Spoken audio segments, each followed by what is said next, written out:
Good day, it's Dr. McLean with Vital Energy Chiropractic. And when it comes to our health, there's really three basic areas of stress that we need to be conscious of and aware of and have a way to handle that stress. So, for example, if you think about your car is going to have certain stressors to it, right? Certain physical stresses when you're driving it. So you've got to do some things to offset that stress if you want to maintain the value of your vehicle, but the life of your vehicle as well. So you've got to rotate your tires.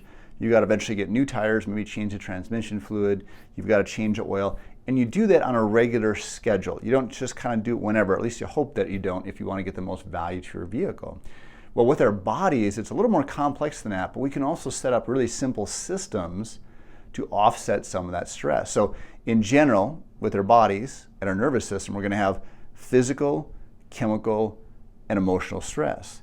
And what I've seen over the past 20 years is all those things have increased in our world. So we've got to be more diligent about offsetting that stress. And when we can do that, we're going to be healthier, less likely to get sick. We're going to have better quality of life, and we're going to have a better life overall because we're going to be able to adapt better to our environments.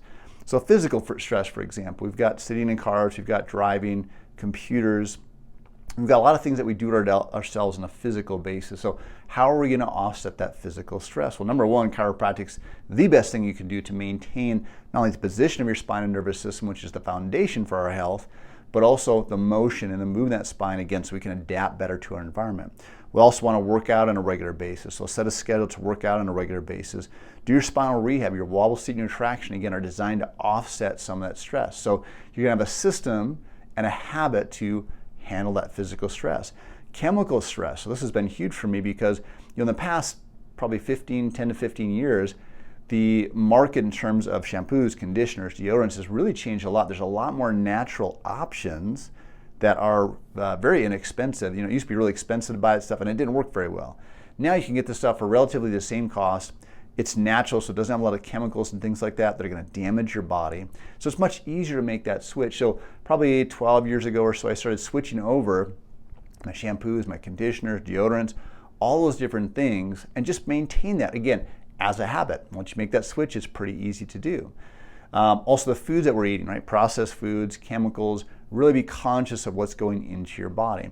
And then again, one of the biggest areas I think today is emotional stress. Again, we're going to have emotional stress from all the different things we're hearing, especially in the news today. We're constantly bombarded by all the negative things that are going on. We don't hear much of the positive things.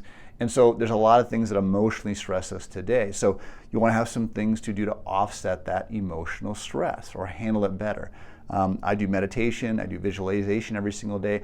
I also think my workout, even though that's going to help offset some of the physical stress, also is a help with my mental health as well. So just think about that. There's a lot of different things you can do, but think about those three categories: your physical stress, your chemical stress, and emotional stress.